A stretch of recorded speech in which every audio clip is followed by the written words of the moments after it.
heranlah, Pantekosta heranlah, ya api Pantekosta heranlah, ya api Pantekosta heranlah.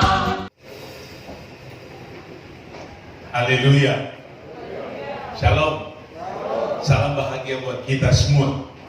Puji Tuhan, kita hadir lagi dalam ruang ibadah, mempersembahkan ujian terbaik kita, penyembahan terbaik kita, dan doa iman kita, dan syukur kita kepada Tuhan. Saya percaya kita semua pasti diberkati oleh Tuhan. Yang setuju katakan amin. Hari ini saya mau bicara tentang kelicikan iblis. Inilah kelicikan iblis. Kalau kita menggambarkan sesuatu yang sangat buruk, itulah iblis. Sesuatu yang sangat jahat, itulah iblis. Sesuatu yang sangat bengis dan kejam, itulah iblis. Semua yang berkaitan dengan tipu daya dan tipu muslihat, itulah iblis. Tapi jika kita menggambarkan sesuatu yang paling indah, itulah Yesus. Sesuatu yang paling dahsyat, heran dan penuh mujizat, itulah Yesus. Sesuatu yang sangat baik dan luar biasa, itulah Yesus. Berikan tepuk tangan buat Tuhan Yesus Kristus. Mari kita lihat iblis itu dalam Ayub pasal 2 ayat 2. Ayub pasal 2 ayat yang kedua. Maka bertanyalah Tuhan kepada iblis, dari mana engkau? Lalu jawab iblis kepada Tuhan, dari perjalanan mengelilingi dan menjelajahi bumi. Ada dialog antara iblis dan Tuhan. Dan dalam dialog tersebut Tuhan menanyakan, dari mana kau? Dari mana lu? Dia jawab kepada Tuhan, yang si iblis ini jawab, dari perjalanan mengelilingi dan menjelajahi bumi. Di sini kita dapat gambarkan bagaimana iblis itu keliling dunia, keliling 5 benua, datang ke lebih 200 negara, datang ke banyak provinsi, kota dan desa, ke pulau-pulau, ke pegunungan-pegunungan, menjelajahi bumi. Ia keliling dunia. Dia bermaksud untuk membuat manusia itu hancur, karena ia licik dan dia ingin menipu manusia. Dia ingin menghancurkan manusia. Satu hal yang kita tahu, beda dengan Tuhan Yesus. Yesus datang untuk memberkati umatnya, menyelamatkan umatnya, dan memberikan yang terbaik bagi umatnya. Yang setuju katakan amin. Nah, inilah yang kita mau lihat. Kelicikan iblis.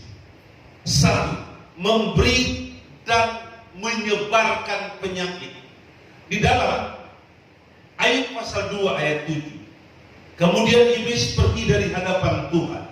Lalu ditimpanya Ayub dengan bara yang busuk dari telapak kaki sampai ke batu kepalanya.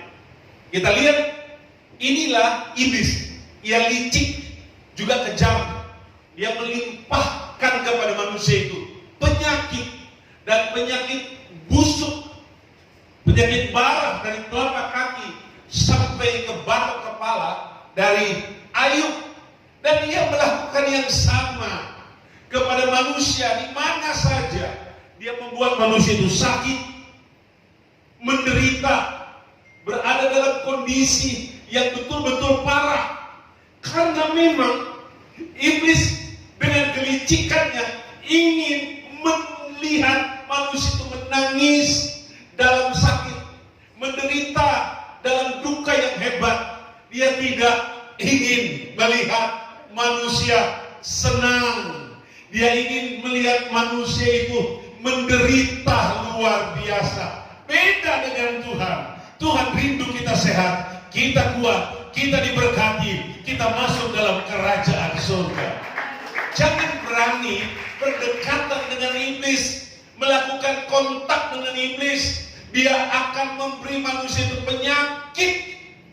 Hari-hari ini dunia sedang dilanda dengan penyakit yang sangat mengerikan. Oh, semua manusia dilanda dengan ketakutan, teror yang sangat mengerikan. Di balik semua itu ada iblis.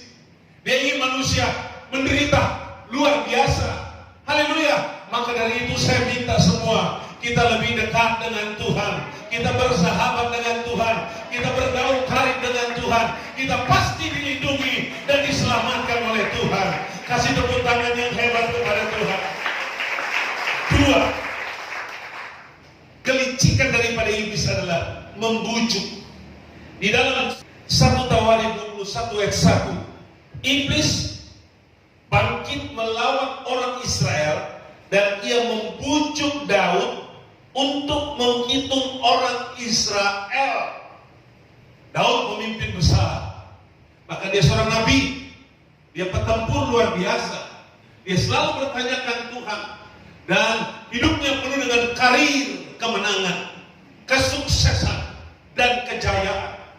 Ada satu peristiwa, iblis membujuk dia menghasut Daud, dia mempengaruhi Daud, dia membuat Daud itu tunduk padanya dengan bujukan. Ia membujuk Daud untuk menghitung jumlah kekuatan orang Israel. Berapa banyak pasukannya, berapa banyak jumlah rakyatnya, untuk mengukur kehebatan, kejayaan, dan keluar biasaan Daud dan bangsa Israel. Daud terbujuk. Daud pun menghitung jumlah orang Israel, kekuatan bala tentara orang Israel. Nah, disitulah letak keberhasilan dari iblis. Daud terkecoh, dia kena bujuk. Setelah dia berhasil menghitung orang Israel, Tuhan marah. Kemudian Tuhan menghukum Daud dan bangsa Israel. Ada 70.000 orang yang tewas, yang mati karena balas sampah, karena penyakit kuman yang mengerikan, mungkin juga virus yang ganas, membunuh orang Israel. 70.000 orang dalam jangka waktu hanya 1-2 hari saja. Itu karena Daud terbujuk oleh iblis. Tuhan marah. Iblis punya sejuta cara, banyak tipu muslihat untuk membujuk orang-orang percaya untuk jadi sombong misalkan, ponga diri, untuk rasa diri besar. Saudara-saudara, apapun kita hari ini, itu karena kemurahan Tuhan. Sejauh mana kesuksesan kita, itu adalah pemberian Tuhan. Sebagaimana kesehatan kita, itu cuma karena pemberian Tuhan. Jangan mau dibujuk oleh iblis, karena bujukan iblis ujung-ujungnya adalah kengerian, ujung-ujungnya adalah penderitaan. Sepertinya bagus, tapi apa yang dilakukan oleh iblis pasti sangat jelek, pasti sangat buruk, itu sangat merugikan. Lebih baik kita bergantung kepada Tuhan, pasrah diri kepada Tuhan. Di situ kita masih melihat pertolongan Tuhan yang ajaib dan perkasa. Tutup mata dan beri tepuk tangan dengan sorakan bagi Tuhan. Haleluya. Puji nama Tuhan. Yang ketiga, menggoda manusia. Menggoda manusia. 1 Korintus 7 ayat yang kelima. Kita buka kitab 1 Korintus 7 ayat yang kelima. Janganlah kamu saling menjauhi, kecuali dengan persetujuan bersama untuk sementara waktu, supaya kamu mendapat kesempatan untuk berdoa. Sesudah itu hendaklah kamu kembali hidup bersama-sama, supaya iblis jangan menggodai kamu, karena kamu tidak tahan bertahan. Ini tentang iblis yang suka menggoda pria dan wanita untuk melakukan perselingkuhan, untuk melakukan kejahatan moral, kejahatan seksual. Iblis punya begitu banyak siasat, strategi untuk menghancurkan rumah tangga orang percaya. Ia ganas, busuk, dan menjijikkan. Dia mau bawa manusia kepada kehidupan yang busuk, menjijikkan. Dia mau menghancurkan manusia dengan berbagai macam rupa dan gaya, termasuk di dalamnya menghancurkan kehidupan rumah tangga dengan cara menggoda iblis. Apapun gaya yang dia mau tawarkan, tolak itu. Karena kita tidak seasas dengan iblis. Kita tidak sejalan dengan iblis. Kita beda dengan iblis. Kita telah berpaut kepada Yesus. Kita adalah milik Tuhan Yesus. Kita adalah kepunyaan Tuhan Yesus. Dan selamanya seperti itu. Haleluya. Jangan mau digoda oleh iblis. Banyak anak muda dihancurkan oleh iblis dengan cara menggodanya. Banyak gadis-gadis dirusak oleh iblis dengan cara menggodanya. Demikian dengan pemuda-pemuda. Mari kita sepakat melawan pekerjaan iblis dengan menolak semua godaannya. Hidup kita sudah terpikat pada satu nama. Sudah jatuh cinta pada satu nama, yaitu nama Tuhan Yesus Kristus. Selamanya harus seperti itu. Puji Tuhan. Berikan penghormatan kepada Tuhan. Jangan yang biasa-biasa, tapi yang luar biasa. Bersoraklah memuji Tuhan. Katakan haleluya. Puji Tuhan. 4. Iblis itu pendakwa.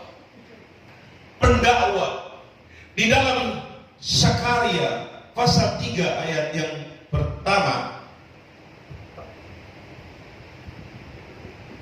Zakaria 3 ayat yang ke-1.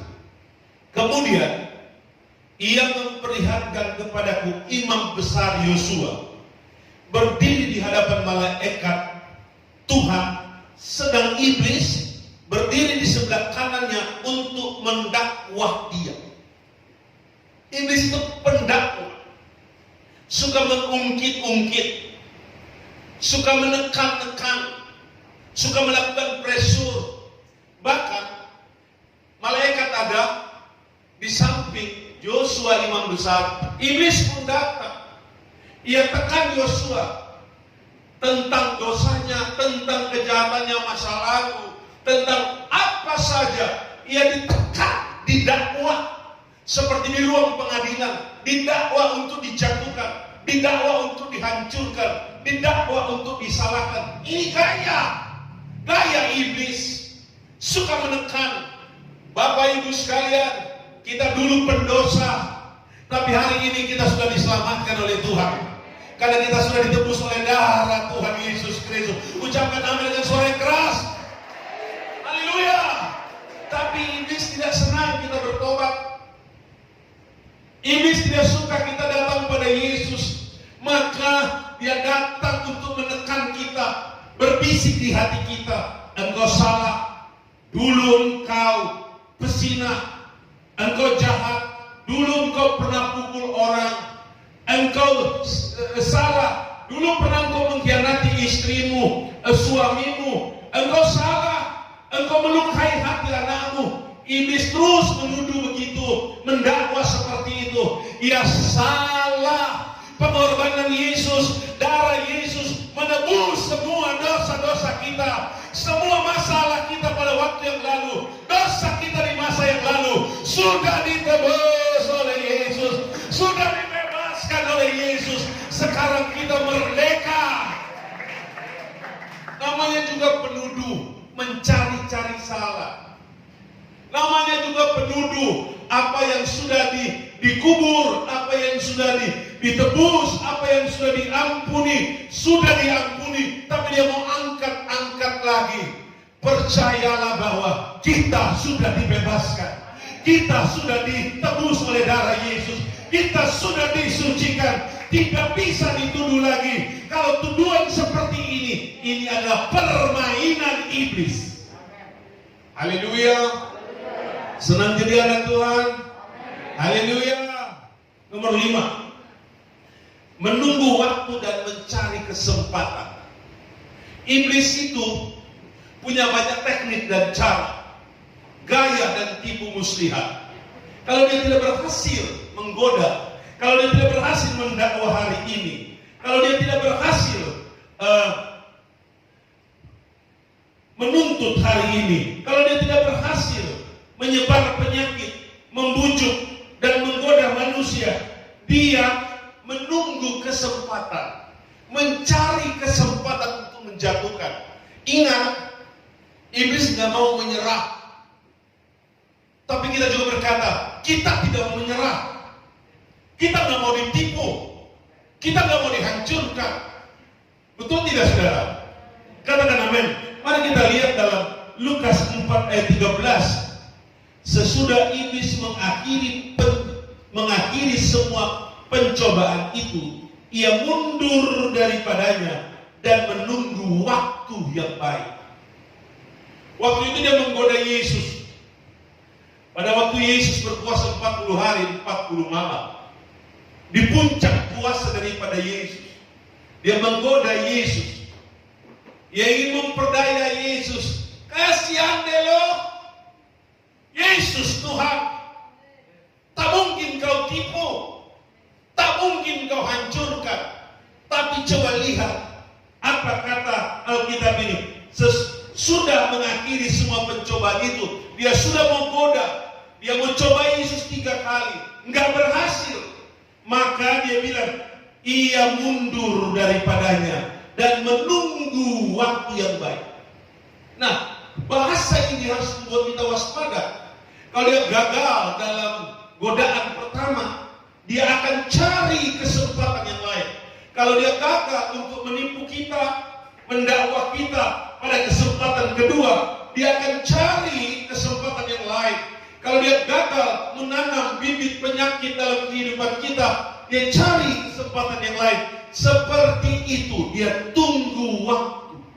Jadi dia terus mengintip, dia terus mempelajari situasi. Ketika kita lemah, dia datang untuk menggoda. Ketika kita makin melemah, dia datang untuk mendakwa kita. Disinilah letak kemampuan kita bertahan atau kemampuan kita untuk menyerangnya. Haleluya, kita ada kuasa darah Yesus, kita ada nama Yesus yang perkasa, kita ada firman yang hidup dan berkuasa, kita ada Roh Kudus yang dahsyat dan luar biasa. Jadi kita telah ditentukan untuk jadi pemenang. Jangan mau ditipu. Katakan amin. Katakan amin. Katakan amin. Ada Tuhan Yesus yang melindungi kita. Ada Roh Kudus yang menaungi kita.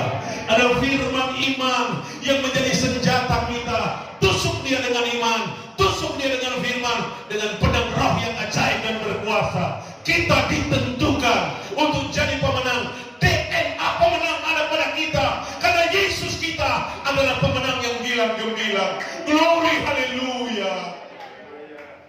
Yang keenam,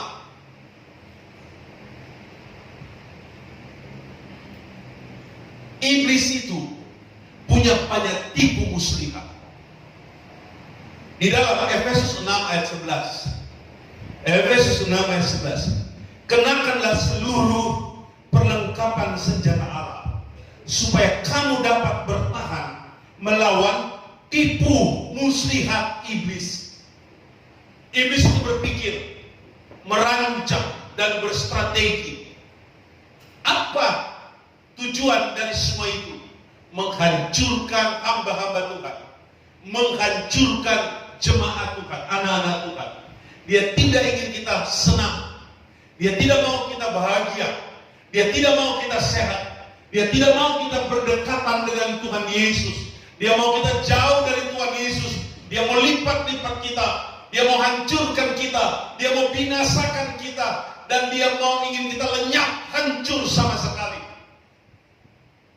Tapi Tuhan mau kita kuat, maka kita dilengkapi dengan kekuatan senjata Allah. Kita ada ketopong kebenaran, baju sirah, kita ada kasut, kita ada perisai, kita kuat di dalam Tuhan. Haleluya, haleluya. Maka rajin-rajinlah ibadah, rajin-rajinlah doa, rajin-rajinlah berdekatan kepada Tuhan, rajin-rajinlah memuji Tuhan dan menyembah Tuhan. Haleluya.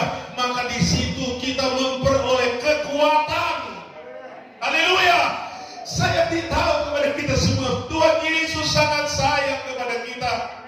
Tuhan Yesus begitu mengasihi kita, bahkan dia mati untuk kita sebagai pembela agung kita. Puji Tuhan. Boleh saja kekuatan kita lebih dahsyat karena kita berlindung kepada Tuhan. Dia adalah kekuatan kita. Yesus adalah andalan kita. Semua tipu dayanya tidak akan berhasil jika kita dekat dengan Tuhan. Glory bagi nama Tuhan. Mau tetap dekat dengan Tuhan. Haleluya.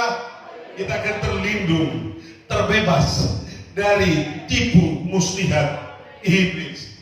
Puji Tuhan. Jangan mau ditipu. Jangan mau kena muslihat iblis. Sandarkanlah hidup kita kepada Tuhan. Dekatkanlah hidup kita kepada Tuhan. Roh Kudus adalah jaminan bagi kita. Karena Roh Kudus menyertai kita sampai kepada kesudahan Allah. Berikan tepuk tangan kepada Yesus. Glory bagi Yesus. Yang paling terakhir, iblis itu suka menuntut. Suka menuntut. Di dalam Lukas 22 ayat 31 dan ayat 32. Ini tentang Yesus dan Simon Petrus. Di sini Yesus bilang, Simon, Simon. 2 kali Yesus menyebut nama Simon. Berarti ini penting. 2 kali Yesus menyebut nama Simon. Berarti ini sangat-sangat penting. Simon, Simon, lihat, iblis telah menuntut untuk menampi kamu seperti gandum. Tetapi aku telah berdoa untuk engkau, supaya imanmu jangan gugur. Dan engkau, jika engkau sudah insaf, kuatkanlah saudara-saudara. Perhatikan baik-baik. Iblis itu menuntut. Dia menuntut dan menampi. Gandum yang ditampi, sekamnya akan terbuang. Beras yang ditampi, maka kotornya akan terbuang. Sudah dibuang, maka akan dicari juga biji-biji pasir yang kadang berwarna putih atau biji-biji pale-pale untuk dibuang. Iblis itu berusaha menampi, menuntut. Dia tuntut terus, dia tuntut terus, dia tuntut terus. Iblis itu seperti itu. Itu gaya setan. Kemudian dia tampi kita supaya terbuang. Tetapi percayalah bahwa kalau kita beras, kita tetap akan tinggal di sosilu. Katakan amin. Katakan amin. Mungkin iblis mau buang, tapi tidak, itu akan tetap dipuput. Semua yang gandum, semua yang beras, itulah anak-anak Tuhan, gak mungkin terbuang. Kita bukan sekam, kita bukan gabah-gabah, kita bukan iman kaleng-kaleng. Iman kaleng-kaleng pecah dan hancur, rusak, tak berbekas. Iman gabah-gabah ringan adanya, gampang dihanyutkan oleh air dan dibawa oleh angin. Tapi iman kita harus berkualitas emas. Haleluya. Kita harus kuat di dalam Tuhan. Iblis memang semakin hebat, semakin kurang ajar, semakin jahat. Tetapi anak-anak Tuhan semakin dahsyat di dalam Tuhan. Glory, haleluya. Berikan pujian juga kepada Tuhan. Berikan penghormatan juga kepada Tuhan. Berikan kepadanya. Iblis jelek, iblis jahat, iblis kurang ajar. Iblis itu penuh dengan tipu muslihat. Dia penggoda, dia begitu jahat. Tapi Yesus baik, Yesus penyayang, Yesus pengasih, Yesus luar biasa. Dan Yesus itulah yang kita hormati dan tinggikan. Angkat 2 tanganmu dan engkau mulai menyembah Tuhan. Jangan ada satupun mulut yang tertutup diam, tapi semua mulut menyembah dan menghormati Tuhan. Haleluya. Iblis memberi penyakit, Tuhan lindungi kami dan jaga kami. Beri kami kesehatan dan panjang umur untuk melayani Engkau. Iblis itu sudah membujuk dengan berbagai cara, tapi kami sudah terpikat kepada Yesus. Kami sudah jatuh cinta kepada Yesus. Iblis itu menggoda manusia dengan berbagai rupa dan cara, tapi kami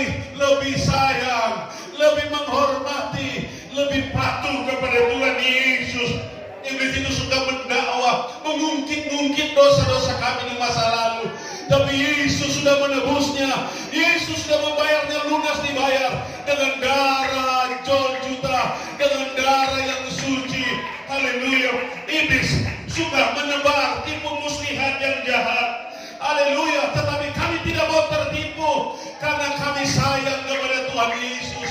Haleluya. Iblis menunggu waktu untuk menghancurkan dan membinasakan kami dengan berbagai macam cara. Tapi Yesus membentengi kami. Yesus membentengi kami. Roh Kudus melindungi kami. Iblis suka menuntut A, B, C, dan C.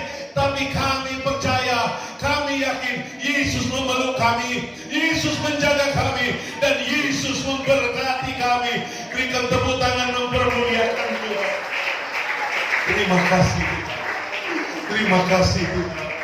Terima kasih Roh Kudus. Tutup bungkus keluarga Siloam dan pemirsa GPDI Rumahku dan TV Pantai Kosta dengan kuasa darah-Mu. Kuasai dengan Roh Kudus. Jaga kami seperti biji mata-Mu. Kelilingi kami dengan malaikat sorga. Kami semua aman dalam lindungan Tuhan. Puji Tuhan. Roh Kudus turun atas kami. Kuasai kami Tuhan. Kuasai kami ya Roh Kudus. Dan penuhi kami semua.